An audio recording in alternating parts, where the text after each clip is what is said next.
me, it's probably been quite challenging each time that it's happened to me. Having all three knee reconstructions and all of them sort of being different and at different parts of my life. The first two were significantly easier, I would say, because I was a little bit younger.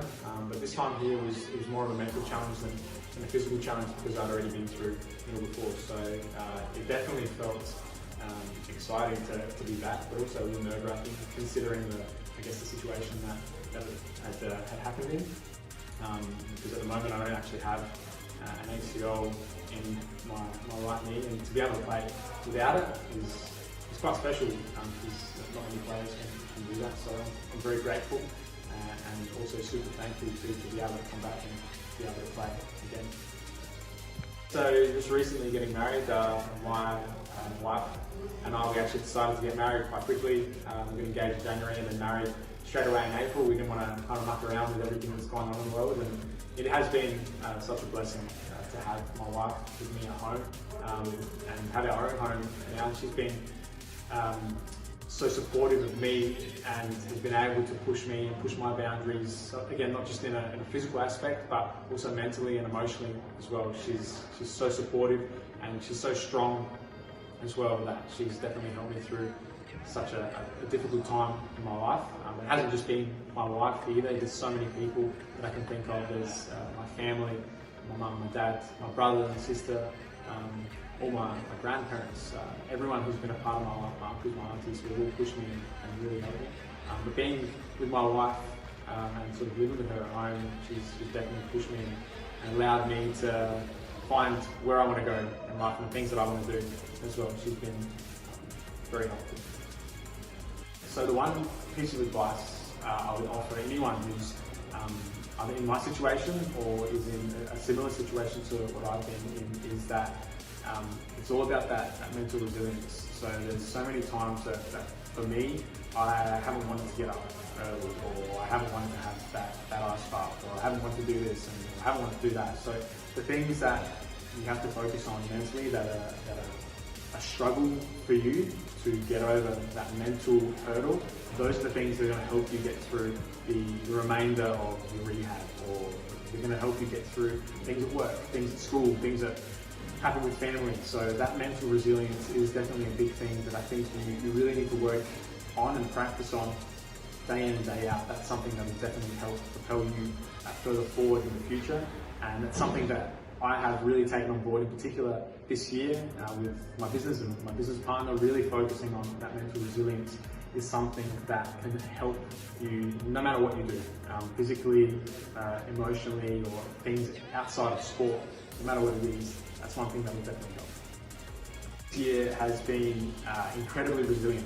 We've had so many things that have been thrown at us, whether it's been injuries. I mean, every team has had the delay with COVID. We've had some players be in the squad, be out of the squad. There's been so much happening and so much changing that our ability to adapt and change, not only individually, but as a unit and as a collective and a team, has been exceptional. I believe, and I honestly truly believe, that we will make the finals at the end. We will get super close to becoming top as well. If we continue the way that we're going, we really just need to stay accountable and stay on top of things. And the only way that we can do that is by not only making ourselves accountable, but by making our teammates accountable as well. It's one thing that is challenging, particularly when it's getting super cold outside as well. That's one thing you don't really want to do, but we have an awesome group, a really good bunch of teammates that really come together, and a fantastic change room as well. And that's what makes a team better, not just things you do on the park, but the collectiveness and the group atmosphere that we have off the park is exceptional. SASTA, the organisation that Metro helped run with the AFA, the Aboriginal Football Academy. So SASTA, South Australian Aboriginal Secondary Training Academy, is run outside as well as inside particular schools. So we've got a specialist training academy right at the moment at St Clair, where we've got basketball, netball and football, so soccer. And then there also is AFL that's run on a different day. SASTA has been amazing. The last 2 years, some of the things that we've done with the children, or the students, at St Clair, and some of the talent that we've seen come through, as well as some of the talent that, or the students have progressed in terms of talent, has been amazing. It's such an incredible organisation, and I've been so thankful to kind of be put in a position by Rob Renzi to spearhead the project. And I've been so thankful and grateful to be given this opportunity to take football as a whole to Aboriginal kids. Eventually, hopefully, when we can travel again, I would love to be able to travel to different parts of South Australia and even in Northern Territory, to the communities up in the Northern Territory. I'm doing some travelling at the moment, so travelling as far as Mount Gambier and Ceduna and everywhere in between, helping prepare the students for their SASTA Shield, which is an event that happens all year where they participate as a collective from the schools all around South Australia, and they come to one place and participate in one of the events that's held. And I'm looking forward to that. We didn't get to do that last year just because of the situation that was at hand with COVID, so we're looking forward to that this year. Absolutely. When I was younger, I was pretty superstitious. I mean, the whole left boot on first, or whichever shin pad I saw first, I would put on. I wouldn't worry about, I was very superstitious in terms of the things that I would do, whether it was left sock or right sock or whatever. But now it's kind of just about getting out there and playing. I don't have any superstitions.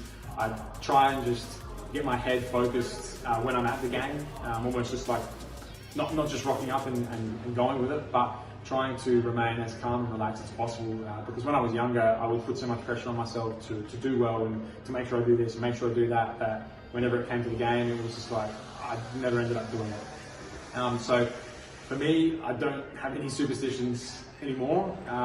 When I play, I just try and do my best, and that's all that I guess anyone can ask for, and that's all I ask myself as well. As long as I'm doing my best and giving the effort that is required, and that's 100%, and that's all.